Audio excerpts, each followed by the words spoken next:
guys, welcome back to our YouTube channel. In this video we are gonna see, what if Naruto was the child of prophecy and got Harem in Justice League, Part 1. Huge shout out to Januga for this story. If you want more awesome fanfiction like this, don't forget to hit that subscribe button. So without wasting any time, let's get into the video. He was on his way home when a small Japanese restaurant has been finally opened. Since he took the bus every morning, his route was different than when he's walking home.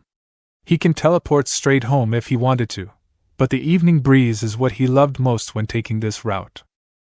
The recently opened restaurant was just at the edge downtown where there's not much of other buildings to distract the people from seeing the small restaurant. It was a perfect place since the people are walking in this direction as well, but most usually take their cars with them or commute. "Good evening, sir." The only staff he saw said the man is about 40 years old and definitely has no Japanese blood on his vein. "So, what will you be having?" He ordered a ramen for now, but should the food taste delicious then he'll definitely buy extras. He didn't mean to stare at the man, but it is the first time he ever saw an African American cooking Japanese food. The chef noticed his stare and laughed, but while Naruto meant no disrespect, the man saw it as a compliment. "My father is a businessman and I grew up in Japan. He's rich, my pops, but he didn't want me cooking for other people. He wanted me to follow on his steps, but I don't like working with machines, too complicated. He understood the part about machines, but he owns a motorcycle which was a gift by Kakashi last month. So if you're rich, why didn't you make this restaurant a bit larger?" The design was definitely similar to that of Japan, but like most middle-class eatery, the spacing is a little bit problematic. There's a long stool that covers the half side of the restaurant, and on the other side is the chef with his equipment, while in front of you is a window that shows raw seafoods and other delicacies that shows off the freshness of the ingredients. Much bigger, much comfortable, and more customers. He's definitely no chef or an expert when it comes to restaurant, but that's something anyone else would think of. "Ah," the man expressed. "I started a restaurant on Japan cooking Italian cuisine which became a sensation. Of course, improvements had to be made on the restaurant, so there's some expenses to be made. My father, though, he didn't give me a single cent because my dream is different than his. So yeah, just came back here to see if a restaurant such as this would hit a popular level. If so, then I will make it bigger." That definitely makes a lot more sense, and the paper that can be drawn above the glass is a questionnaire that asks people if the food is bad, satisfactory, or really good. And another question asks the question if they'll return again, but he didn't know the current poll for those questions. His phone rang. "It's Kakashi. K, how's the new apartment just for you? And is the 959 Panagale treating you good?" "And it's perfect, but I don't use it when I go to school. Only one more semester before I graduate, and I don't want it to get scratched because of me hurrying. Still, thanks for everything. And the apartment is great, spacious but nothing too fancy. Besides, he can teleport to the restroom, but the fear of teleporting there while somebody is inside is nothing when somebody is already taking a dump. Sometimes, you'll literally have to see to know you're in a crappy situation." He shook his head. While he's glad to hear from his friend, the only thing worse than that is why. "Okay, that is good. Anyway, I'll be out of the country for a while, 2 months maybe, and I want you to take care of my house while I'm gone. Make sure to clean it good." "Ha!" "And, no way. Why do I have to clean your house?" "Okay, just send your clones to do it. Thanks. And take care." He returned the phone to his pocket and immediately thought about Kakashi. The man who helped him grow to be the man he is right now, but he knew that the silver-haired fellow is not his father, but the student of his father. He knew what place he is from, Konoha, but despite using the internet and every books in the campus about that place went to nothing. Nobody knows where it is, heck, nobody knows what it is. No clue, no hint, no theory, no conspiracy, or anything else that might give him something about that place. Kakashi wasn't lying, he knew, but did that place really exist once?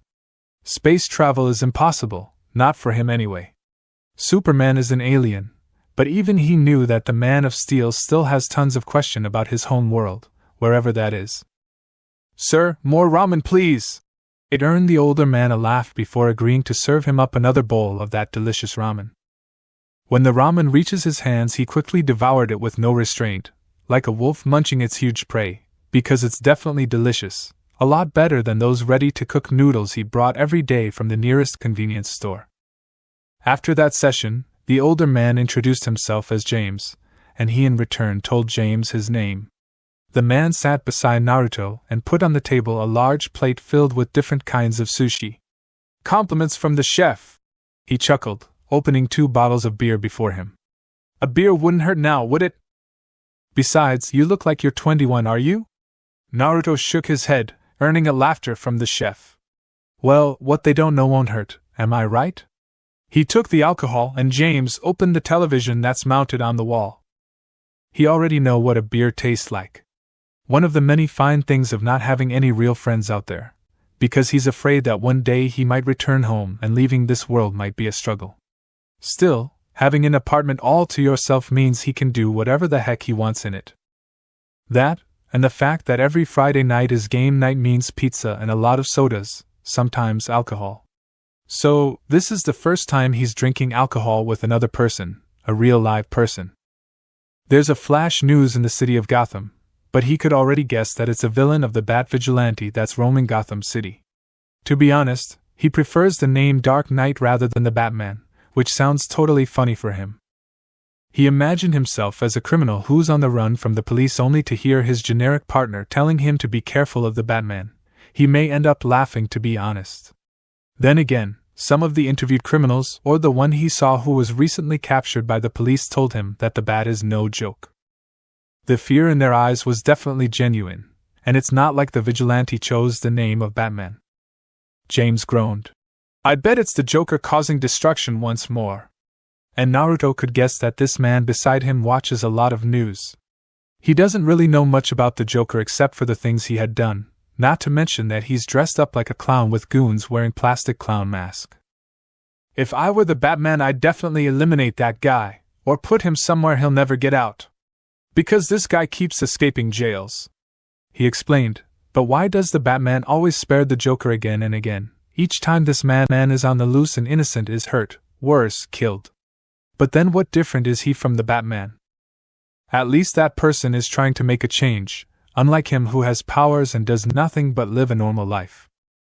"Hey James, what would you do if you're given a power someday?" James' eyes lit up, as if he's been dreaming of someone asking him that question for some time now. He gave a soft laugh. "For starters, I'm not going to wear one of those skin-tight garments those people are wearing.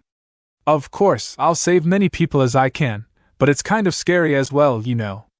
He actually does not. The man realized Naruto's expression and gave a pat on his back. "Imagine you're Superman, all-powerful dude, who can lift stuffs nobody can, not even with the technology we have. Now, in a situation where you're forced to make a tough decision. Your villain gives you a choice, save your best friend, or sister, or lover, etc., you get the point. Or 40 people on a building that's wired to explode.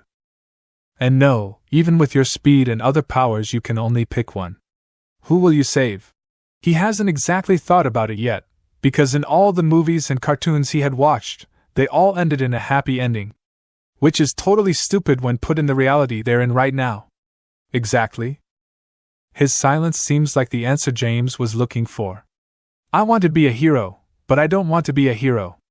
Because I'm afraid of not saving someone. Sure, it's fun, the fame, glory, and the attention from around the world sounds great and all, but I'd rather be James, owner of 2 restaurants." He finished. Before Naruto could reply, the answer James told him there was the sound of fighting not too far from where they are. They both looked at the television where the sounds of explosion are coming from, and they could see as clear as daylight that monsters are attacking Gotham City. Even the news team was interrupted by the military to flee the place now, and what he feared most is that Gotham there is not a single sign of costumed vigilante on that camera. "James, take this, it's a lucky charm, and if you're ever in danger just give me a call," he said, handing him a piece of paper which James could never translate. No one can. Only him and Kakashi. They both got out of the restaurant with James deciding to close earlier than expected. Thankfully, James lives on the edge of the city where most people do and is definitely far from the danger he could see up the building a kilometer away from them. You want a ride, kid? He shook his head. While his area is definitely near the edge of the city as well, it's mostly because of all the apartment buildings there. Okay, be careful. I don't want my future customer getting hurt. They both shared a laugh and James drove off towards his place. He got into an alley where he left a special dagger there and teleported to his place. His heart was beating very fast because he already knows what he's about to do. This is the very first time he's attempting this kind of thing, and it is kind of scary and exciting at the same time. He grabbed a mask that's been given to him by Kakashi should he be in a situation forced to use his abilities. It's a porcelain mask with it bearing the significance of a fox. Really, a fox? He shook his head, no time to think about his special friend. He wore the black clothing for his upper body. It was a bit tight, but he had already guessed that it's supposed to be that way. The black pants are a lot comfortable with it being quite loose in a perfect way. It definitely won't hinder his movements, but it's not loose enough for the opponent to grab him through his pants. He's wearing a gray flak jacket which he thought won't protect him from bullets, but it might come in handy, so he decided to go with it. He wore the metal arm guards, gloves that reach just above his elbow, and sandals that's pretty much usable on all terrain. He wore 2 holsters on each side of his hip, but this was custom made for his special kunai. 2 more holsters on his back which allowed him to carry 4 of those things. And a sword that was made from a metal called adamant, though he has absolutely no idea what's special about that metal. Even more mysterious is when Kakashi manages to get his hands on this stuff, because if this is truly a sword that can deflect lasers and bullets, then what the hell does Kakashi do for a living? He knows Kakashi is a division manager at a mining company. He visited him once, and a man like Kakashi is usually required to visit different locations around the world. Wait. Maybe he did mine this rare metal, but stole some and, okay, let's not imagine him stealing a valuable metal. He bought it and made a sword out of it, then gave it to me? He thought, but his thoughts were cut short as consecutive explosions took place. Not to mention the sound of military choppers moving towards the city. They're here. He got above the nearest building he could find, and the sight before him is unbelievable. Half of Metropolis is already under siege, and the flames scouring the city grows larger by the second. He could see some flying creatures, but the others can pop from nowhere. Shadow clone technique. 60 copies of him were made, and he quickly faced the clones. Listen up! Wear your mask at all times and alert me if you saw the one responsible for this mess. Your main job is to rescue and help the survivors still in the city. Protect them at all cost. The others saluted while the rest gave a roaring sound. Go! They scattered into the wind except for one. Wait, how do we know if it is their leader or something? Oh. Just, if you find a strong creature or something different from the rest of them. Hopefully that's enough, because he doesn't know where to begin as well. He already left a dagger outside the city where he expects the military's ground force to move in, but either way, they'll be away from danger. The Flying Thunder God technique is so complicated that his clones can never do it, and his clones can do a Rasengan, which is a truly hard technique to master. Then again, the Flying Thunder God is a lot more different than the Rasengan. He continued moving randomly towards the area he guessed to be heavy in fighting. Then he saw 2 people running for their lives from a horde of monsters. Of course, the horde is much faster than any normal human can be, but he sighed as he saw what both women were carrying, a camera. There were journalists thinking they're going to make it in the big leagues if they deliver this story. He dropped in front of them and gestured to the 2 to stay behind him. Let's hope this works, he muttered to himself. He grabbed the 4 kunai and popped 2 more next to the other kunai. The story of Kakashi telling him of his father's feat, how he decimated an entire platoon in a matter of seconds. Of course, it was obvious how his father did it, but the question remains whether he can actually teleport again and again, and again, and again, at such an alarming rate that the enemies won't see him coming. It was quite funny when Kakashi told him that there's a special horn from the enemies that orders them to retreat, because if that horn roars then his father is there. Your daggers won't work, one of the women complained, her feet starting to tell her to run. Focus. Throw the daggers. And what the hell happened? The two said in unison. There's no time to talk. He contacted the nearest clone through their connection and ordered the two to be taken to the edge of the city. Hey, Chief, I think I found their leader. He's being attacked by more weirdos, his clone said in his mind. They weren't actually talking, but it's more of a feeling-like thing between the clones and him. Of course, it requires tremendous focus for one to actually feel or talk to them. He asked what weirdos the clone was talking about. They're wearing strange outfits for some reason. He ordered the clone to continue with the main mission, rescuing civilians, and he'll be there to assist those strange people. A little bit closer than before, he could see Superman being pierced by two red laser beams that curved when he tried losing it. He didn't exactly saw the guy following Superman, but from the huge symbol of bat on his chest tells him who this man is. He didn't bother following him, but tried reaching the group trying to fight that huge monster below.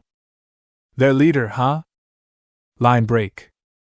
They're trying whatever they can for now, but they'll follow the Batman should he not return fast enough to rescue Superman. Of course, without two more from their newly forged group is going to prove quite difficult against their opponent who calls himself as Darkseid. But it didn't matter to her, she is an Amazon, and they don't back down from a fight. Especially from the likes of this person. She looked around and saw them lying on the ground, pushing whatever strength they have to stand up once more. Focus on me if you want to stop me. The fist appeared inches away from her face, and she knew blocking or dodging it is out of the way. She'll just have to take the full force of this punch.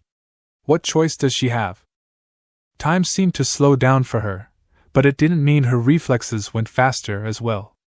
No, it's like a higher being is being cruel, torturing her to slowly watch how she'll get knocked out from this fight. No, if she's going down then she'll take it down with her, and for that to happen she must stand up after this impact. Then blue oceanic eyes met hers. His blonde hair drifting playing tickle with her nose as her eyes continued to lock onto his. Are you okay? She shook her head, realizing that not only was there a man standing so close to her, but the fact that she didn't feel any pain at all. Why yeah. Did she just stutter? No, definitely not. It's because he's still holding on to her hips, yes, that's why. Who are you? Aquaman asked the masked stranger. It only occurred to her that the man was indeed masking his whole face, but despite that short period of time she saw his hair and those piercing blue eyes beyond the holes on his mask. Yes. Who are you? She firmly asked. But it seems like Darkseid was in no mood to let them have his introduction. Her savior didn't have the luxury to introduce himself as their enemy immediately sprung back to life and attacked him with force they have not yet seen. Darkseid was getting faster as their one-on-one battle continued, leaving her and the others stunned as they watched the spectacle in front of them. This young man, she presumed, is handling his own against an opponent they could not even damage. While the masked blonde is on the defensive, he is too quick for Darkseid to hit. It's as if the battle is between strength and cunning, and the boy is definitely the cunning one. The alien roared, launching that laser beam from his eyes that Superman couldn't even dodge. Green Lantern saw this opportunity to attack the alien, but clearly Darkseid was expecting someone to launch an attack while he is distracted. A giant hammer that shattered as it came on contact with Darkseid's fist, but the two beams chasing her savior is still on pursuit to its target. She could have mistaken it for a second, but she swore she felt the man chased by the red beams to be smiling, as if he was enjoying this moment. She knows that feeling all too well, whenever some Amazon wants to challenge her to a spar, but in this case the whole world is depending on them. He's definitely fast, beyond any normal human, but remains a hint of his speed not being greater to that of the Flash. He dodged it again, flipping towards the direction where Darkseid is standing. Fool! They heard the alien overlord muttered, but the only response from the boy is a dagger thrown towards his face. You think I'll be affected by this puny weapon? He yelled, but he dodged the dagger nonetheless. In the short minute that she saw her savior being in the same league as the Batman, a man who had trained well enough to achieve feats no ordinary human can, changed. In his hand was a bowl of spiraling energy. It was like the winds of nature forming into his hand, and it is so strong it was visible to the naked eye. It was not only her who was shocked to see someone do that, even the Green Lantern who proclaimed he had traveled the stars and beyond was shocked to see this event. No, it wasn't the wind at all, but an energy looking like a force of nature. Darkseid smiled as the dagger was just a foot away from his head, the young masked man 6 feet from him, and the laser which continues to follow its target is only inches. I have to do something, she thought, launching herself to engage that laser. The least she could do is block that attack to give way whatever her savior is planning. However, he disappeared right before her eyes, stopping her movements. It definitely wasn't speed that judged his disappearance, but the simplest explanation to her was teleportation. Darkseid's eyes widened as his target vanished a foot away from him. Instincts guided the alien as he turned around only to meet that ball of energy straight into his face. He groaned, and it was the first time they've heard that genuine groan, meaning it did hurt a lot for the alien. His groan became a scream since those laser beams chasing the masked man before doesn't dodge anything. Sure, they swirl and curve, but only to follow its target. Whoa! The Flash vented, and just when they thought they couldn't be surprised anymore. Wonder Woman, can that rope hold Darkseid? Aquaman yelled to her, and it was pure luck that the man living underwater was right. She threw her lasso around Darkseid and it did its job, wonderfully. Speak, Darkseid! Why are you here? She ordered, and despite anyone's power and invulnerability, no one is an exception to her lasso. Whoever is under the lasso's influence is bound to speak the truth, no matter what question is asked. To addition to being unbreakable, it also holds infinite elasticity. And though it might be used on a group, its effect weakens depending on the number of people tied to the lasso. For her, the alien replied, grabbing hold of the lasso and pulling her within his range. Again, instead of being hit square in the face, she found herself on the arms of her savior, the masked man. We've got to stop meeting like this, he chuckled, before joining in the fray as well, but not before he let her down gently. She cleared her throat, her heart throbbing at an alarming rate. Is it because of a man being so close to her? She now knows that not every man is evil, some of them are capable of doing great deeds. And all the proof she needs is just in front of her, different beings, uniting against a common enemy to save the one world they are in.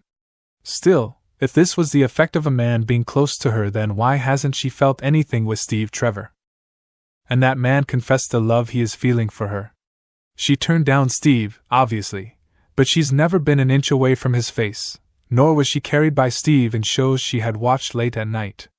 Bridal style, she thought. A car was flying straight for her, but instead of her vanishing, the car vanished on its path and landed on a different direction. Are you okay?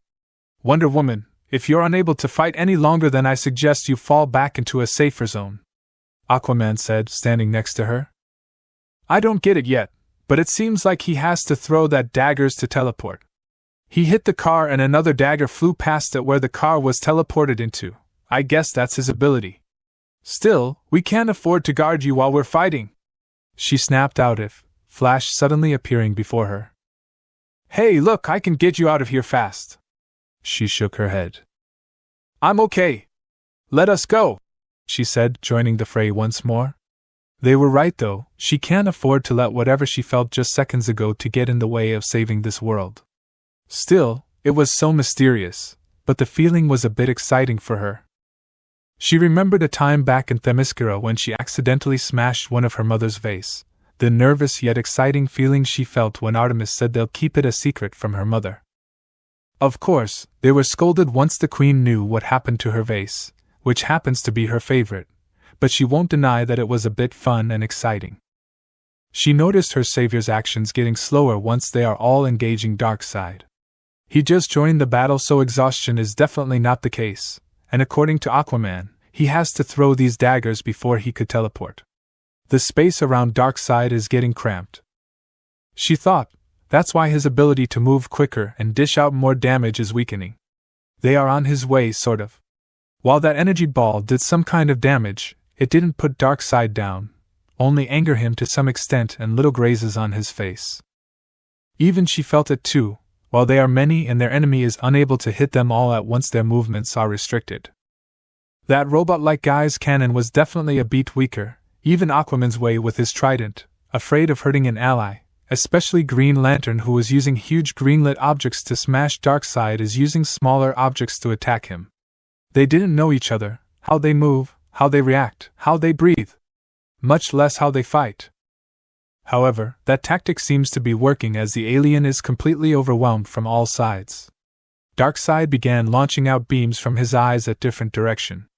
He wasn't losing his composure, but merely giving himself some space to provide a way for his counterattack. Blind him! Green Lantern ordered, and was quickly followed by her and Aquaman, who used their weapons. Darkseid was prepared for it, unfortunately. Do not yell your next move! He grinned, but a dagger and a katana pierced his eyes.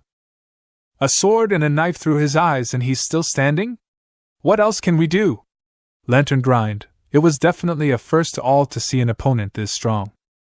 Though everyone else's eyes rested on the now truly enraged Darkseid, hers, however, is on the one who threw it. A man of few words, she thought, because the only time he spoke was when he rescued her the second time. Not once did he communicate with any of them, but he definitely proved his worth to be a great warrior, being able to synchronize with warriors who did not know him as well.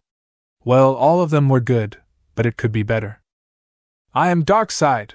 Before anyone else could say anything, Superman appeared, punching Darkseid with both hands, but the larger alien managed to hold himself before Superman. Kryptonian! You are coming back with me! He announced, but Superman retaliated. Everyone is waiting for Cyborg to close the gate when Lantern yelled at him. Diana's eyes lingered at her newfound allies, but the only one who wasn't watching was the masked man. He's standing there, his hands forming that energy ball once more, but this time it wasn't a bright blue energy. It was a purple ball of energy with dark substances lingering inside the ball. He's waiting for the perfect chance to attack Darkseid. Once Darkseid was being sucked onto the doorway Cyborg created, a ball of energy rapidly made its way towards Darkseid's body. It was a lot larger than the previous lighter version he used on Darkseid's face, but she could feel the power of destruction inside that ball. I will red dash! Darkseid was pushed by the black energy ball before the doorway closed. But not before they felt the explosion from the other side. They're gone, she said, but she couldn't believe it either. A few seconds ago there wasn't much progress they had against Darkseid, the next the alien and his army are gone, back to where they came from. Green Lantern handed his hand towards Cyborg, the one who brought them this victory. Nice job, kid, he said, because if it wasn't for the half-human right there wouldn't be much left of the whole world. They didn't know the full extent of the damage, but they already assumed that the fight was on a global scale. Gotham and other cities were attacked, but if there's a chance then the United States was the only country hit by the invasion, then there's a sense of relief that not did too many suffered from the wrath of Darkseid. A few days later, the President of the United States gave a full-long speech about the heroes that were once considered as freaks and vigilantes. They're no longer the threat humanity once saw them, but while many shared this same opinion about their saviors, some aren't still convinced about the act of heroism they've shown. The internet is already flooded by conspiracy theory about how the government used monsters so they could show the people that their colorful warriors aren't to be feared, only to be controlled by the government sooner or later. Wait. Is this a costume? My friend once used this attire, and it's definitely a uniform, Naruto said, after hearing the president told the world that they are wearing costumes. Aquaman agreed, telling him that his armor was the general attire of Atlantis warriors. However, Green Lantern suggested that the necklace worn by Arthur has got to go, which Naruto agrees with. He's still wearing his mask and he plans to do so until this all over. Identity is one of the things he guards most. Kakashi told him that they are never out of danger, but nothing specific was told to him. Still, he plans to follow Kakashi's words. He already saw how the world is trying to figure out the identity of Superman, and the last thing he wants is a pool of humans on his doorstep. Can his doorstep handle a tsunami of reporters? Definitely not. I shouldn't be up here, Victory said, while they shared a moment of victory right after their uncertain victory. He told no one of his name. Of course, they asked for his codename, which he hasn't even thought up yet. So he will let the people decide what his name will be, but the last thing he'd want as a nickname is Masked Man or Ninja Man, that's definitely something he won't accept. Naruto gave a sigh. Look, you're the one who defeated Darkseid and pulled the aliens back to their planet. Without you, I doubt we'd be here celebrating this moment of victory. Victor looked at him, confused of his words. That guy, he'll return for sure. And he won't underestimate us this time. Flash nodded, so did Batman, who inserted a few words about them being prepared for the worst. So, have you thought of a name yet? Flash asked Naruto. Because the internet is already calling you Ninja Boy. Wow. That's definitely worse than I imagined. He grimaced at the thought. Imagining a reporter on the scene he's in. Ninja Boy once more saved the civilians of our glorious city, and the people chanting Ninja Boy. Ninja Boy. Ninja Boy. He shuddered at the thought of it. I'll come up with something, eventually. He whispered loud enough, earning him a pat on the back. Can you believe this? Lantern said, grabbing the attention of the other 7. In the short time he'd known the Green Lantern, he knew that there are only 2 things spewing out of his mouth. Something important or nonsense. He hoped that it's not the latter. That the people are afraid of us? Diana asked. That everyone thinks we're a team. We are not a team. And it's the latter. And we're not friends either. Naruto gave a sigh, thinking about how stubborn and arrogant this man can be. A scene popped to his head where he yelled Green Lantern got this, only to end up flying to the nearest building. Batman intervened, telling him that the people should think they are a team. Why? Because it'll keep Gotham PD off my back. The Air Force off yours. Cameras are everywhere, and they're at the very least smart enough to not let the people hear them. Arthur groaned. I don't have time to belong to a team. I've got other responsibilities. And the others started arguing, Cyborg asking Lantern if he could fly into space when he mentioned protecting an entire universe. Superman intervened, telling them that he too can fly to space. Naruto may not have been into a team, but at least he knows how to act in one. After all, it's just like the projects he did back in high school, right? Being friendly and respectful, but also making sure that you're doing your job. Though he still has to ask Kakashi about him joining something like this. What if something like this happens again? Batman said. What are the chances of that? As if on cue, an aide to the president moved towards the most power man on the world to discuss something. And judging by the way he's whispering to the president, and his eyes landing on them, they figured it was for them. I'm sorry, but we've got trouble. Your kind of trouble, I'd guess. We need your team again, the president said, loud enough for the cameras to hear. We have a name, Mr. President, Flash said, grinning at the leader of the United States. We do? You do? You can call us the Super 7. Yeah. We'll think of something better. 2 hours later. The mission wasn't that hard, and after a long thinking from each and every one of them, they decided to call their team the Justice League. However, dude, you're just like the coolest from them all, Victor explained, sitting on the couch comfortably as he took another slice of pizza. Superman is busy. Batman is busy and creepy. Flash is already nowhere to be found. Green Lantern is like a jerk, sort of. I'm not allowed to go to Atlantis. And I feel like I'd be sliced to half if I get any closer within Wonder Woman. He told him. It was pointless to be honest. Victor knew of his identity the instant he looked at him. It was all thanks to Metropolis University that he found out his identity. Apparently, one of the many abilities Cyborg has is to analyze one's fingerprint after he touched them. And of course, his record can be easily found as well. It's not like the security system of the university is of the same league as with the White House. Naruto gave a sigh of defeat. Okay, but you're going to have to say sorry to Batman later. Cyborg raised an eyebrow at his words. Because I heard it all. A low rumbling deep voice came from behind Cyborg's ears. Naruto laughed as Cyborg gave a girlish scream, which was covered quickly. What? How long have you been here? Wait, he knows? Naruto nodded. How? Because I'm Batman. A smile formed on the bat's lips. Then a knock came from his door. The other 2 still costumed heroes stared at him. Fine. I'll get it. But he smiled as he heard Cyborg asking Batman how he knew Naruto's identity. Yes, may I help you? Two people were standing on his doorstep. And he has to admit, they both look really good. As if the two are models who are dating. However, the question remains the same, what are they doing here? The man almost laughed. Sorry, I forgot. My name is Clark Kent. His hand turned towards the second person. This is Diana Prince. He raised his eyebrow. We fought together earlier? Clark said, keeping a hushed voice. Then that's when it clicked. Wait. How did you know Dash? Dude, I'm Superman. He whispered. I can hear your heartbeat when we fought and memorized it quickly. I also know that you're keeping two costumed vigilantes inside.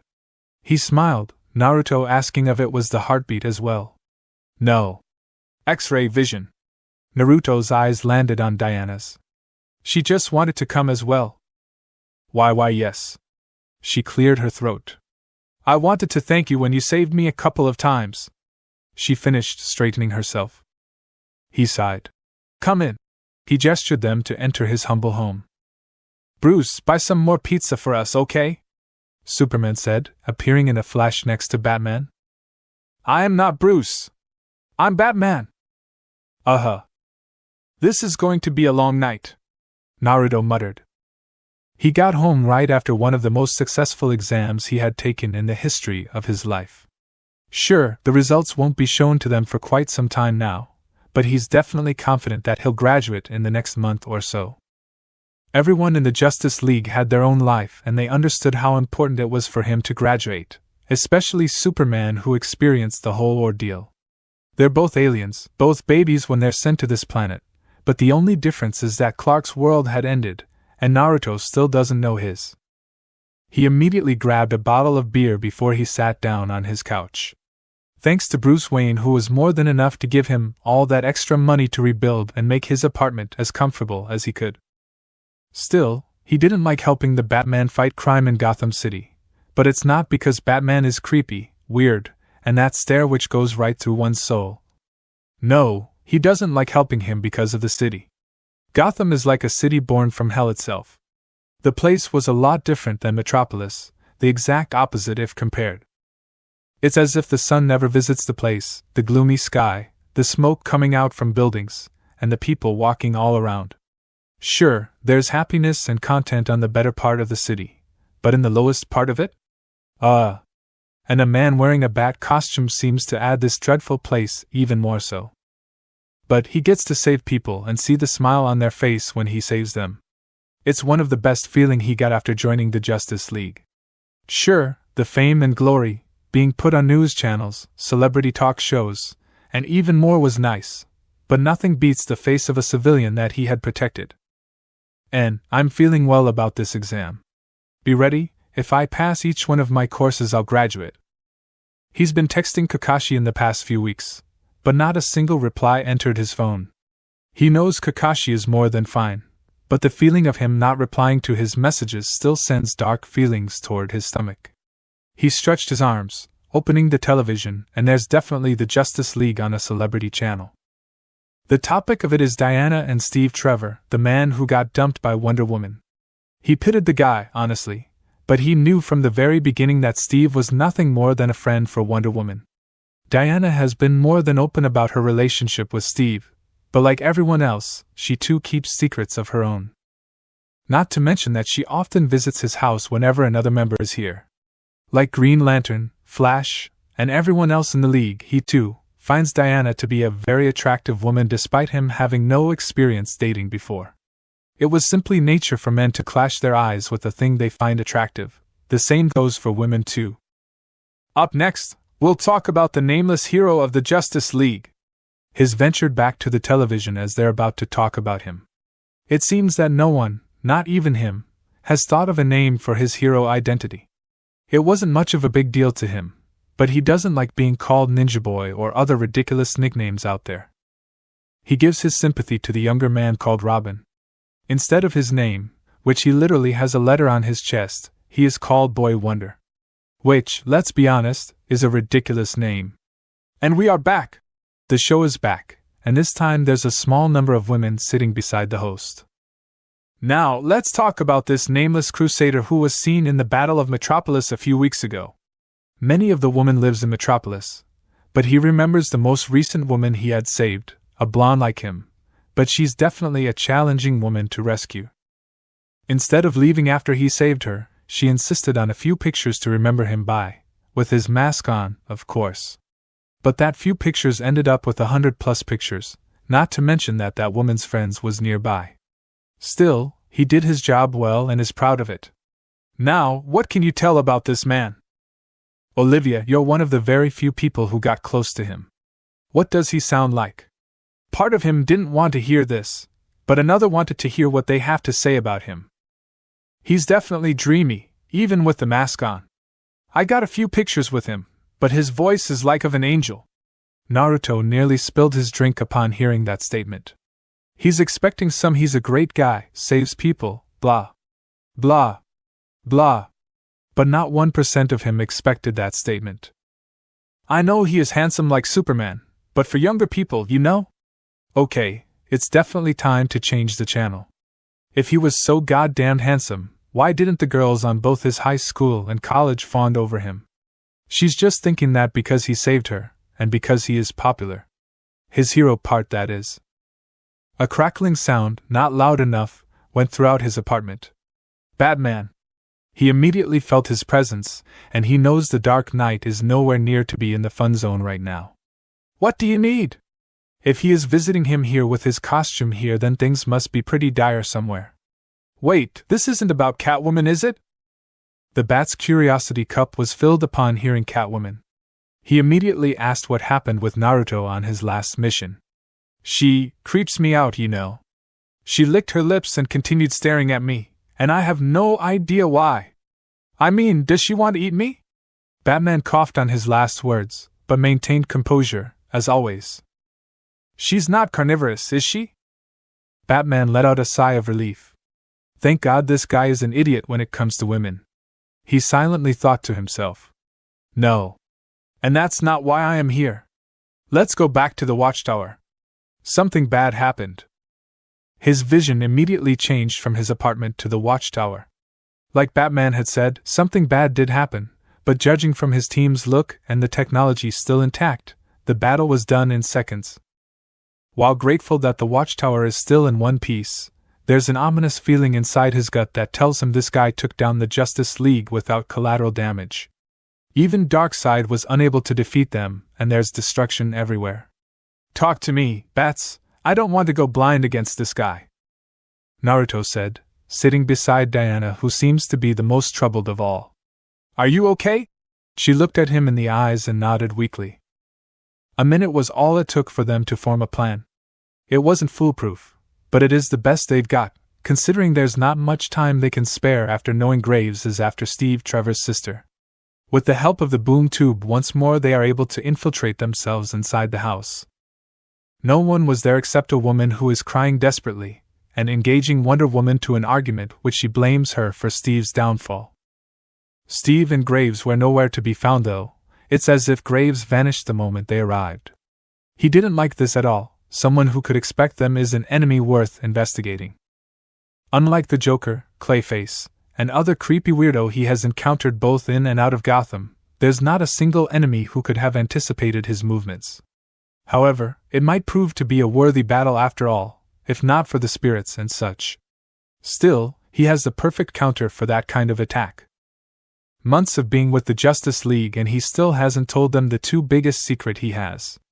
One was his eyes, which only the Batman knows, and the other is still a secret. Give me a moment with her, Naruto requested, and the members went outside for a quick breather. Ma'am, I'm very sorry for what happened. For all of it.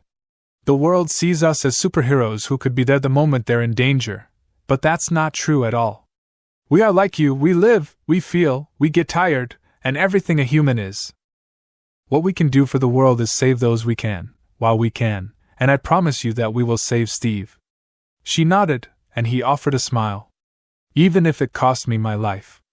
She questioned him why save Steve even if it meant his life, but he simply smiled and answered. Because that's what heroes do, isn't it? He offered another smile and shut the door behind him. His eyes widened as he saw Diana broke through Lantern's bubble prison with a single punch, but that punch also hit Lantern that sent him flying straight to a car. Lantern didn't give much time before he flew towards Diana, but Naruto already threw a dagger between them. He teleported there and kicked Lantern back to where he took off. After that, he sent another kick towards Diana, who was already expecting it, but it still forced her to land on the ground. "Stay where you are, Lantern! You too, Wonder Woman!" he shouted, forcing everyone to put their attention on the masked swordsman. "Wonder Woman, this is a League mission, not a personal vendetta against Graves." The moment he talked to Wonder Woman was the moment she charged at him. "No one will interfere." He earned a nod from Batman, who told everyone to stand down. "Of all the time we've sparred, you've never won against me," she roared, but he remained calm as he thought of options how to disable Diana without hurting her too much. What she said was true, though. He never won against her because he always lost on purpose. She's filled with anger as she continued charging towards him with her sword on her hand. "No one can stop me! I have to save my friend!" Naruto sighed, but vanished as soon as the sword was an inch away from him. "Steve has helped us a lot in the past few months, but no matter what your feelings for him may be, you're not alone, not when you've joined the Justice League." Victor whispered immediately to Batman that this was being broadcasted live on every television network on the whole world. Batman was conflicted with this. Naruto was putting a great display of teamwork for the whole world. That even when in their greatest distress the Justice League can and is still united. However, if this fight has gone out of control, he'll think of a solution later on. "This is my fight. Steve is in trouble because of me. I won't let a friend die because me. And we feel the same way. Isn't that why I'm stopping you right now? Because we don't want our friend to die. And because we're going to rescue the one man responsible for the Justice League's continued existence." Naruto knew he is right. Steve is the one normal person who's talking to the government for the Justice League. Not many would do that despite them praising and singing their names on the street. "No! Steve was in love with me, and every second I waste here he loses his chance of survival." Naruto shook his head, pitying and annoyed at Diana at the same time. "Then let's make a deal." Diana growled, but she didn't protest. "Since you are so eager to fight me, we will. If you win, you get to charge Graves all by yourself, but if you lose, we'll join you. Does that sound fair to you?"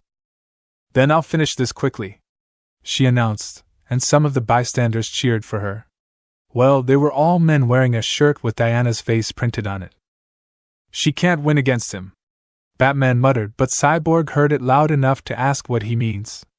After all, most of them watched Diana sparring with Naruto since he is mostly the only one who can handle Diana, and Superman is unavailable due to Mississippi Lane. Still, the Amazon has never been defeated. Victor raised an eyebrow. "What are you talking about? I've already analyzed the percent of victory on this battle and it's not looking too good," he finished, but that's all the data he took from him when he's sparring with Diana. Bruce shook his head. "I saw him while I was watching him in Gotham. He's got more powers than us combined, I think." Line break. "I know all of your technique. You cannot win against an Amazon who knows your every move." Naruto jumped, throwing his sword instead of his kunai, confusing Diana in the process. She knew every technique he has, how he uses them to the best of his abilities, and how he wins battle without consuming much time and energy. However, she knows that dagger's weird lettering was the sign he needed to teleport himself there, and that sword hasn't got that sign at all. She dodged it with ease, the sword on her back piercing the cold hard cement. Her eyes shifted for a moment from the sword, and now her head is turning towards where Naruto was, midair. "You're dead, what?" Her instincts reacted immediately, and she spins her foot for a kick. She landed the blow on his stomach, but instead of flying towards the direction of her kick, he turned into lightning and immediately shocked Diana, forcing her on the ground. "Is that what you were talking about, Batman?" Despite her body still feeling the electricity jolting on her body, she heard Victor. It's as if they know something about Naruto that she doesn't. Why does she care anyway? No, she knows everything about him. She always invited air, forced him into sparring with her, and she studied him and his every move. But what he just did was a first for her. No, it was the first time they saw him do that. Why is she focusing on who knows everything about him anyway? She shook her head and stood up. No, what I saw was him pushing Joker towards a wall with nothing but a wave of his hand. I have no records of that on any computer available. She groaned. There's another talk about him that she doesn't know about. Yield, Diana. Don't do this on your own, you have us, your friends. Well, friends don't electrify their other friends, right? She swings her sword only for him to vanish once more. It was getting annoying to her, how he wouldn't handle everything like Superman. Face me, coward! She hated that fact that she's being outsmarted and falling to his cunning plays like a little girl. Then there he is, standing 20 feet away from her. You do know that you're a lot stronger than me and I'm not like you or Superman who's virtually indestructible. He grabbed his sword, swinging it with gracefulness that she can't help but admire. She remembered the feeling she had the moment he carried her like a bride. Her heart throbbing with excitement, but in this case, it's because of the battle that's about to happen. But if you insist, let's fight this with our sword. First to bleed loses, he announced, and she nodded. True. Her strength and her ability to fly is a disadvantage for him, but his strength isn't like the Batman's. No. He can punch Superman and the Man of Steel would feel it, but there's no argument about her being stronger than Naruto. She, after all, is a goddess. He's standing there right in front of her before he vanished in front of her very eyes. It wasn't teleportation because she definitely felt the air where he passed through, behind her. She quickly blocked the incoming attack, but was followed by a series of kicks, punches, and another attempt to wound her. What frustrates her even more is that she hasn't damaged him at all, not even once. As always, her forearm guards are helpful in blocking out his weapon. The battle continued with her being forced into a defensive stance. Even without his teleportation, his speed is of a level near Flash, maybe even faster, but in a different way. What she noticed is that he seems to be able to move at any direction with speed compared to Flash. It's different from running, and is short-ranged. It's like his body is flickering before vanishing and appearing. But she's still on the defensive, taking hits again and again. As expected of an Amazon. Holding off an attack that can be barely seen. She smirked. He was enjoying this as was she. She didn't like losing, but fighting an opponent this strong with the sword is definitely worth her respect. He's not the guy who was always losing before her, but now that she timed to think about it, she now knew that he was only letting her win. Though the reason why still clouds her. But Steve doesn't have the luxury, so. In one flash, not even a second, he vanished, but as she turned around she felt a stab of pain on her right arm. It was bleeding. She was defeated by a man. All the time she had spent here in man's world she expected Superman to be the one who could put her down, but instead she got this blonde young man who's just finishing college at the age of 18, and whose blue eyes pierce through hers. She is defeated, she knows it, but while he may have won this battle, the war is far from over. He offered his hand for her to stand up, and when she did she felt an energy surrounded her. She can see a cloak of transparent red energy that's rejuvenating her. She looked at the rest of the league and the people around them with their jaws dropped. What? She quickly checked if she was wearing her clothes. Apparently, people on man's world are afraid to show one's body towards another. At least, when it in public, that is. And there's a law about nudity which she understands well enough. Why your wounds? She checked her body, looking for the very first thing on her mind was the wound from Naruto's sword. Gone. She checked the other areas of her body which was aching seconds ago. Gone. Not even the bruise that formed after that first physical attack he threw at her. They're all gone. Wait. I don't feel. I feel like I just got up from bed full of energy. She looked at him in the eye and he grinned. She smiled back. Let's go get Steve, he offered, and she immediately nodded with her hand firm grasped on his arm. Cyborg. Get us out of here, Batman said. On it. They're all walking towards the mythical place of the Valley of Souls, a land where they believe Graves is. And if their target is indeed there, then they can expect that Steve Trevor is in that location as well. He didn't know who this man was, he never have, but this guy believed in them more than they believed in the Justice League themselves. It was humiliating for him to notice the fact that the 8 of them aren't even as close as the news and the people believe them to be. This man created a book about them, their heroics, and how they are just your typical people as well, who has lives of their own yet willing to risk theirs so that others may sleep peacefully at night. He trusted them so much that when they failed him he just snapped, falling into a delusional state where there's no heroes in this world. Diana slowed her pace down in order to walk with him. "Are you okay?" He nodded, because he is. But the idea of him, or the others failing to save the others when they needed them is scary, something he doesn't want to think about yet failing to remove it from his mind. "Naruto, we are not to blame for his actions. You know as much as we do that we can't save everyone." She looked at him with determined eyes. He snorted. "Coming from someone who can't teleport." She frowned, but it was nothing but the truth. His abilities are only limited by his mind. The capabilities of his power is boundless, not just someone who can punch through walls and save a family surrounded by fire. He can't fly, that's for sure, but they can't move from one place to another without leaving a trace of their movement. Yes, not even Superman can remove the clouds cut through half because he flew too fast. He sighed. "I'm sorry. It's just that this man believed at us more than we believe ourselves. We failed him and his family." "We did not," Batman interjected, gaining everyone's attention as they continued their walk through the snowy mountain towards the Valley of Souls, if Graves was correct and wasn't a lunatic about him and his powers. Not that Naruto was thinking everyone had lost their mind, but he never got the chance to meet this Graves when he attacked the watchtower. "You all know that his family was gone by the time he recovered, right?" They nodded. "He snapped, shot his doctor, and vanished. It is quite a disappointment that we failed him when he believed at us, but he is nothing more but a confused criminal right now. Remember, we protect the innocent, even against those who were once innocent." "He is right. Graves is a threat not only for the Justice League but for everyone else as well." Superman joined. Victor cleared his throat. "Not to mention Steve. We have to save the dude before he's in even more danger." Aquaman and Lantern agreed. They were wasting time in a desolated place where snow is everything one can see as far as their eyes go. They all agreed that saving Steve was more important than what is on their mind at the moment. A life is at stake. And it is because of them that this man is in this situation. They found themselves at an ancient ruin that was long lost in time, but a few books contained information about this place, and everyone thought it was nothing more but a myth. He can almost hear himself laugh at this.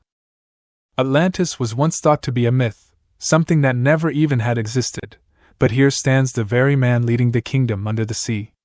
Does comic books and mumbo-jumbo stuffs contains more truth than our history books?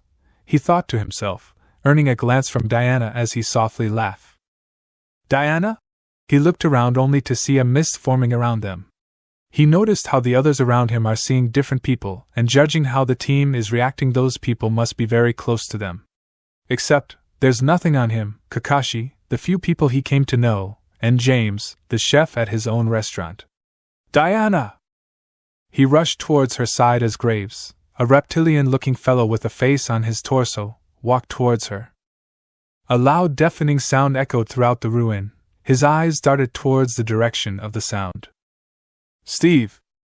He launched himself towards Graves with a Rasengan on his hand.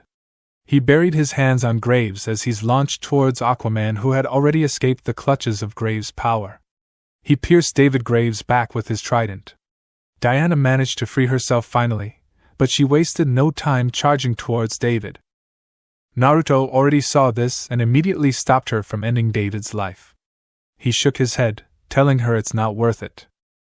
"Why? Why did you take my family away?" he screamed, his eyes filled with water that can no longer be contained. Tears flowed downward as the remains of his family's face is on the very ground he's crawled onto. "Just kill me.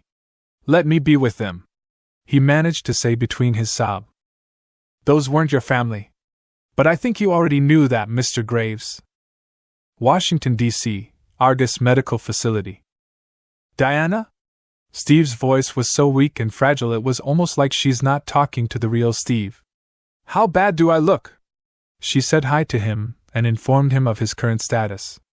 A few broken ribs, some broken fingers, and some internal bleeding and head trauma. She smiled faintly. You look fine, Steve. Then a minute of silence before she decided to speak again. This was my fault. She couldn't look at him properly in the eye. Barely being able to contain her emotion is something Diana is never experienced with. Steve Trevor is her very first friend outside her world. He is precious to her much more than what the media had to say about it. Steve replied by asking her if she's doing this again. You nearly died, Steve. And she's afraid of the uncertainty of feelings she'll have if she loses someone precious to her. He tried to get up with every strength he had, something only true warriors could do. But even the best-known warriors known to man's world is limited by his or her normality. Still, there are people who excelled far beyond the line that was drawn by themselves. Just like Bruce. I've nearly died 100 times, Diana. I'm a government agent. And I was out on the field protecting the world long before I met you. She sighed. But this time you were tortured and beaten and almost killed because of our relationship. She said, her eyes closed as she knows what is to come. Our relationship? Relationship? He hissed. We didn't have a relationship. Not for you anyway. I am nothing more but the man you'll only consider as nothing more than a friend. You're still too close, she said with determination. She didn't lie when she told Steve long ago that she liked him, but things changed after Darkseid's attack. Friends. Yes, that's all she could think of Steve, and her indecisiveness is humiliating. She thought she and Steve could be something more, as men would like to call it, but things had changed. She's too different for him. Steve laughed, but with venom each exhale he gave. Too close? The only time I've seen you in these past few months is on a computer. She's making it worse. Why are you still working with the League? Because the League needs me. I protect the League from all the red tape and fear-mongering that festers in Washington. She can feel his eyes forcing its way onto hers. Just live, I've protected you from it. The day you came here. I don't need protecting. The League doesn't either. Why does she have to continue this? She wants to just walk away from this as much as possible, but part of her wanted to finish the job of pushing her first friend away. We can take care of ourselves. You know that. He sighed. So, you think I head up ARGUS just so I can be near you? He grit his teeth. I thought you weren't like everyone else. I thought you didn't think I was a puppy dog following you around. We're going to ask for a new liaison. He chuckled. The press will have fun with this. Steve Trevor dumped by Wonder Woman again. Isn't that something? Steve, I didn't mean dash. Please, Diana. Just go. I'm tired, really tired. Somewhere in Washington, D.C. Diana. She turned her head to see the man who had saved her countless of times from all of the missions they had. How is Steve doing? Naruto asked, his blonde hair shining brightly as the moonlight's bright light reflects on his golden hair. Angry. She sighed, the two of them sitting on the roof where the statue of Abraham Lincoln is seated. When I first came here from Paradise Island, I was shocked to see that men and women weren't at war like I'd grown up believing. She stared at him. They're in relationship. For a short time, I thought their relationships were simple. If they liked one another, they were together, but I couldn't have been more wrong. He removed his mask and let out a deep exhale. I've never been in a relationship, but I always knew they were complicated. For us, even more so. I mean, I was a shadow to the world, so used to being seen yet unseen to know their everyday lives. You have another identity, right? He nodded. The student living alone in an apartment. Naruto Namikaze. Then why create an identity when you're on duty with the Justice League? I guess I wanted to protect the people I'm close to. I don't want our enemies to use them as a hostage for us to surrender. I don't think I'll be able to sleep at night if my loved ones got hurt. You never mentioned your family. Kakashi Hatake. She stared at him, the words that he had used was so foreign to her. My father's student. You know I'm not from this world, right? She nodded. Well, the only person that was from my world is Kakashi. He won't tell me what happened to our planet or the fate of my parents. She always thought they were alive. Whenever she and other League members like Clark, Bruce, and Victor visits his apartment, there are pictures of his parents. The pictures are all I had to know what they looked like. I wasn't even a year old when I was transported into this world. I know their culture, their arts, and almost their daily life, but not their fate. She held his hand. We're not like the gods and goddesses, but we're not like them either. We're not like anyone. People like us are really alone, aren't we? He kept his silence, staring at the road beneath them. Do you ever feel alone? She asked. I have always been alone. She reached out her hand to his face and guided his lips to hers. And they continued in that moment as the moon watches over them from above, providing the light needed for this moment. Everyone started to see what the League is all about. Slowly, they knew inside their hearts that the heroes wearing each of their own costumes are here to help them. However, while the League is celebrating their current victories against the tide of darkness, they all know it was a matter of time before somebody overpowers them. The battle for the throne of Atlantis was a clear message to them that they can't save everyone, not even when a certain young man can multiply himself.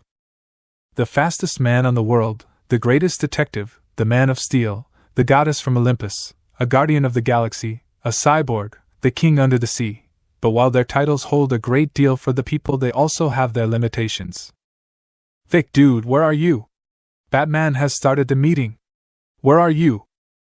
He sighed. He really didn't want to do anything right now, but there's nothing he could now that they have to be role models for the hero tryouts. Diana's words were still echoing inside his ears, telling him that the kiss just happened and they have a responsibility to protect this realm from any sort of danger. He agreed with her completely. But if she truly had feelings for him, then she wouldn't just let that go for such reason, right? He asked Clark about it after his work, offering him a free cup of coffee before they start their shift. He told him about the kiss and Clark laughed, offered a smile, and told him that Diana liked him and is still confused and doubtful about what happened to Steve. Who doesn't believe Superman? The world's greatest superhero isn't just for show or smashing things into nothing more but dust. Still, he wasn't fully convinced and asked Bruce Wayne, the greatest detective and a playboy when he is Bruce Wayne. But Bruce had an entirely different opinion than Clark's. Diana knew what she was doing and acted only on the moment, is what Bruce said. And as much as he doesn't want to admit it, Diana's words a day after their kiss was an arrow hitting the bullseye. Bruce was right, she only needed something to let her emotions go off, and it got him thinking that it didn't matter who is beside her that time. The end result is still the same. Naruto, just woke up. I'm on my way.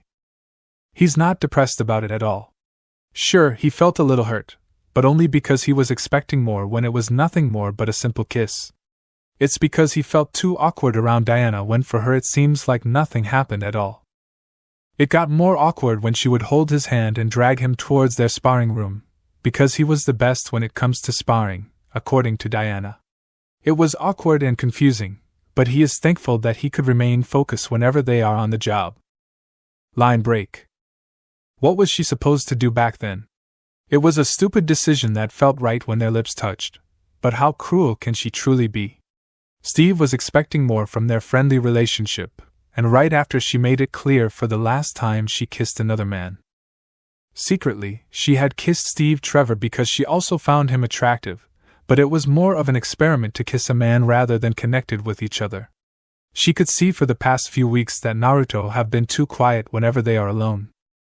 But she wouldn't lie when she saw him smile when they were going at each other with their full strength, and that's why she always dragged him towards their training center whenever she can. Most of the people trying to enter the Justice League are inexperienced save from a few like Nightwing who trained under the watchful eyes of Batman. She couldn't get her mind straight. All of the thoughts continued to run back towards that night where she and Naruto kissed.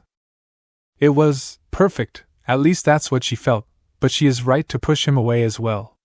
There's too many things that are at risk should they engage in an intimate relationship, but maybe when there's stability on both the League and the world. She laughed inside. They all knew how fragile the League is now, no matter how many people think they're an invincible force to counter the stem of evil. Her heart skipped a beat as the man who plagued her thoughts appeared from nowhere, as usual. It must be convenient not needing the boom tube to transport him in or out of the watchtower. Every hero knew that the watchtower was looking at him. He was like Superman, but in a different sort of way.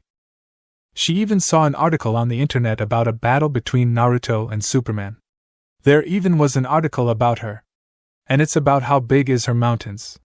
Thankfully, her allies and newfound friends seems to know a lot about the internet to let her know that it was pretty normal for someone so popular. "Hey bro!"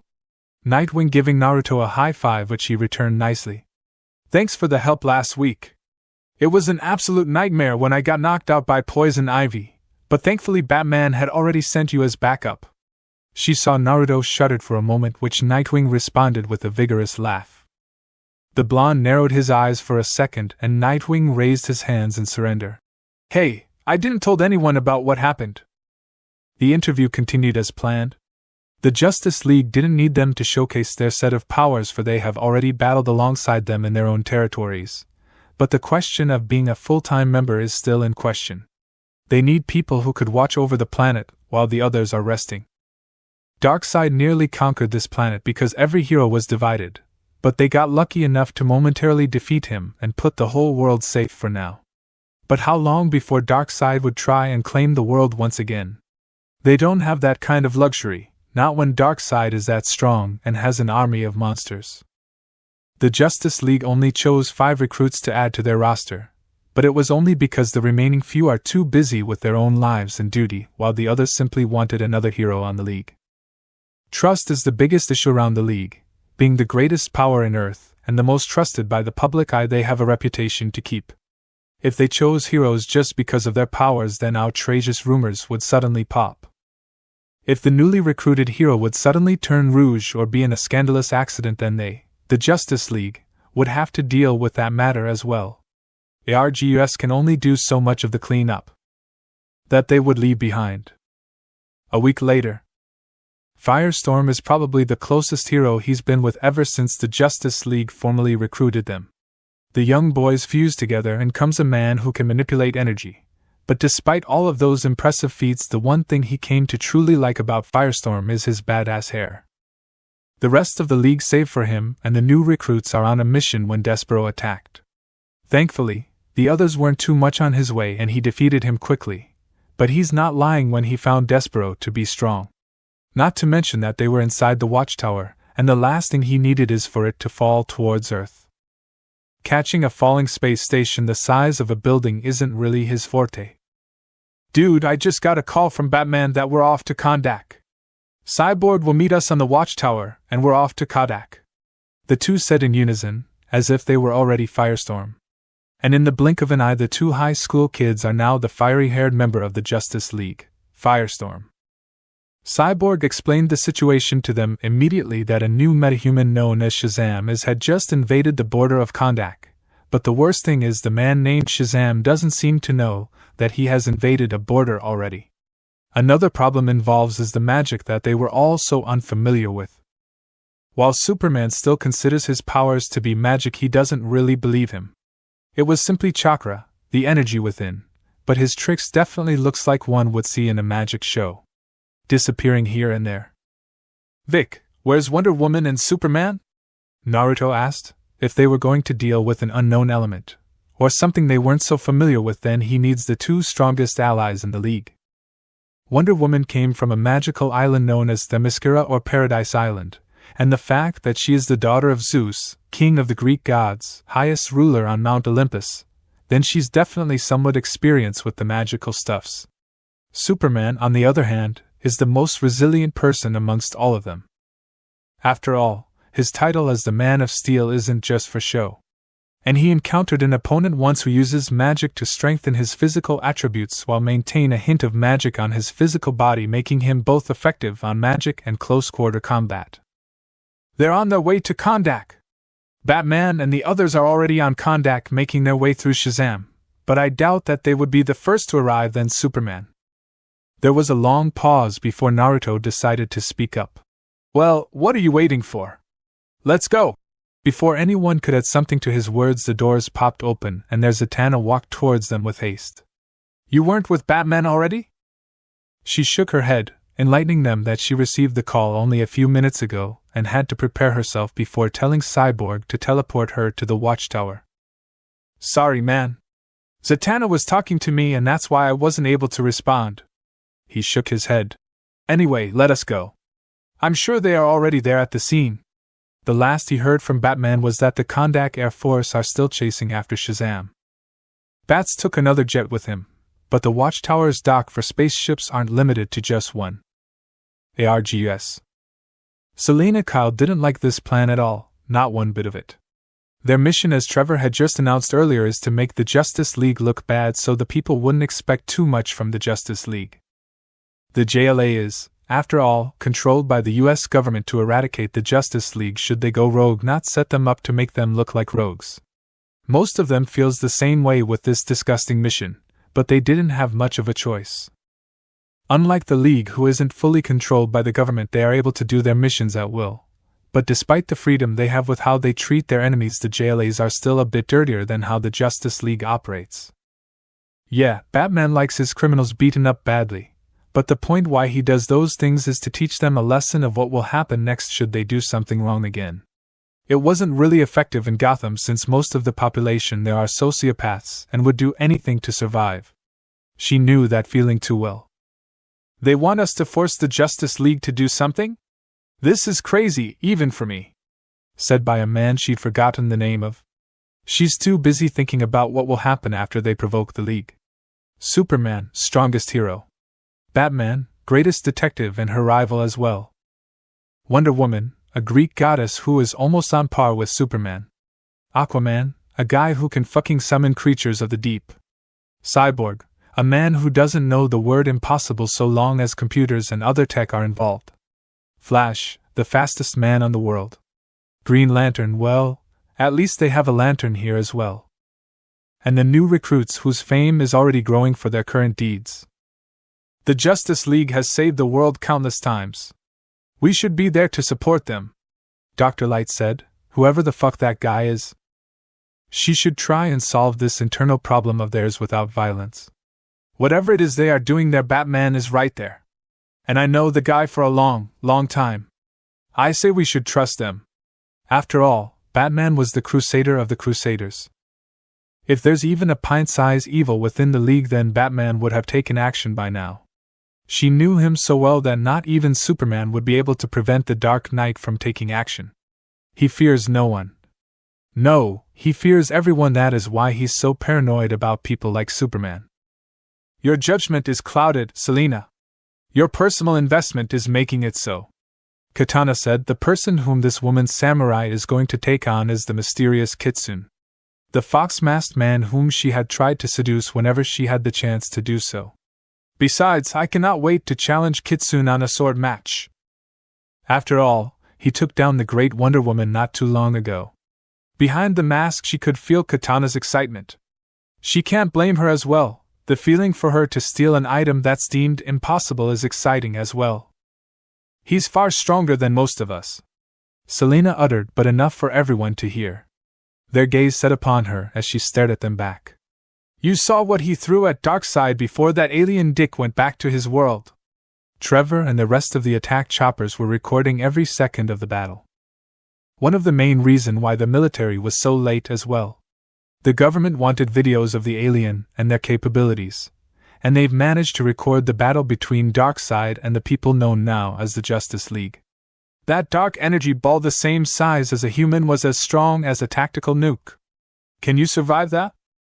We both know that they only took the level of energy there and hasn't been fully classified as a tactical nuke. And to answer your question, no. I won't survive that, but so does his allies who are in the perimeter as well. She smiled wickedly. The lower part of her face is the only exposed area on her entire body. Besides, he's no coward that he would use that recklessly. After all, he only blasted that alien once he was inside and the portal was about to close. She chuckled. Metropolis was already ruined and he didn't use that when he was having a hard time damaging that dick. He won't use it. Is that the best way of telling everyone that Kitsune is an honorable man? She thought. If the Joker or some psychopathic maniac has this kind of power, then Gotham would have been wiped out from the world map. I like him dash. You like every good-looking guy. Oliver interrupted, and it almost forced her to grab an arrow from his back and shove it down his throat. But she couldn't deny what Oliver had just said, but she hasn't seen his face at all, not even for once. But she knows what kind of a man is by hanging out with him for an hour or two. And the one thing that alerted her to him is the level of innocence on this man. Yes, he was mature, but his nervousness whenever she seduces him is something she couldn't pass up. The face he makes, his sweat trickling down towards his body, the sound of him swallowing hard whenever her hands touches his skin, and the moment she saw his little one grew up was the best thing ever. Screw her, she likes to see men in that state, and Batman is definitely the opposite of Kitsune. She sighed. True, but I can say the same for you. Anyway, before this idiot would get us off track, my point is our knowledge over the Justice League. Everyone tilted their head, a sign of them curiously seeking the answer she seems to have. Nightwing, Kitsune, and I were on a mission. Well, we have the same mission, so we allied ourselves together. Who of you knows Richard Cotterlid? The fucker of Gotham City, right? She nodded. Everyone in the world knew about the sickest rapist out there. Richard Cotterlid, the fucker of Gotham, but name was given by the criminals who found his handiwork like some sort of art. Some time ago, Cotterlid managed to kidnap 30 women in a single week, his debut, and hid them under his mansion where they are kept as slaves.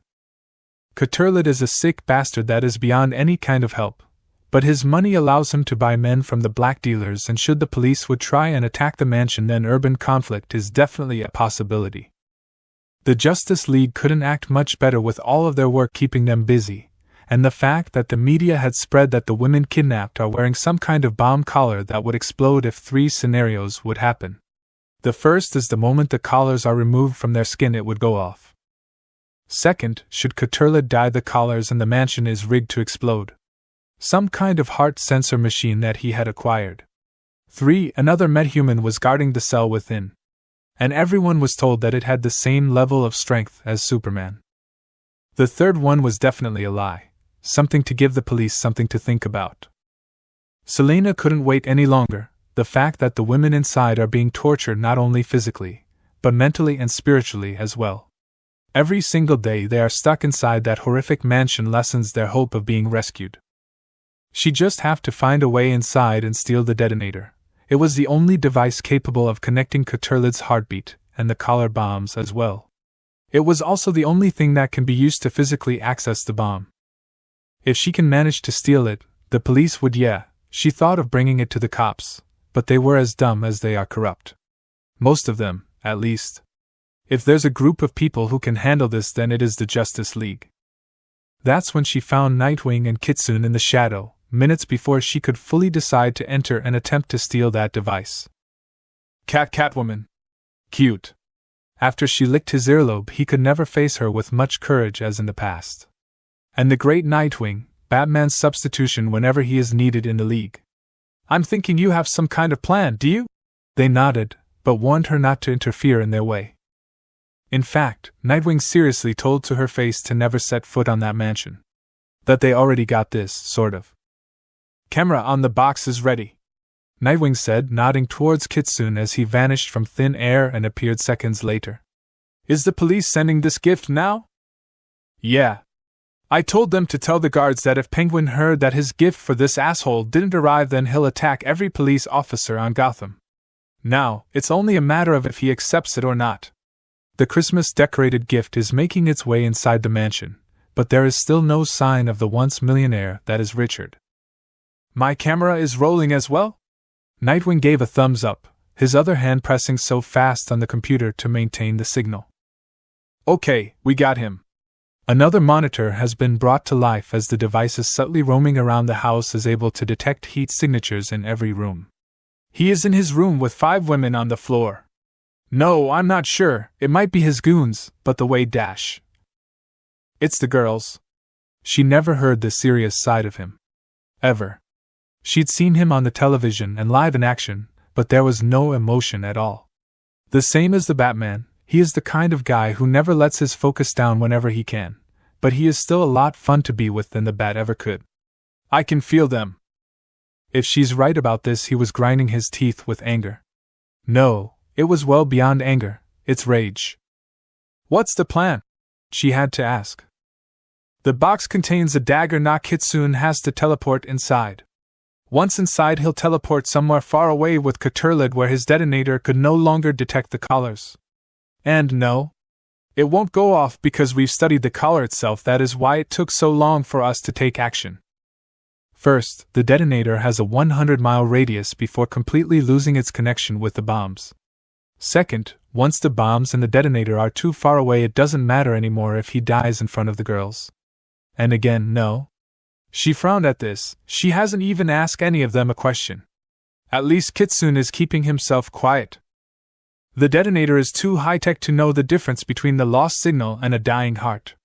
Technically, it was built to be the only fail-safe should the detonator experience some trouble. Third, each collar has a password of...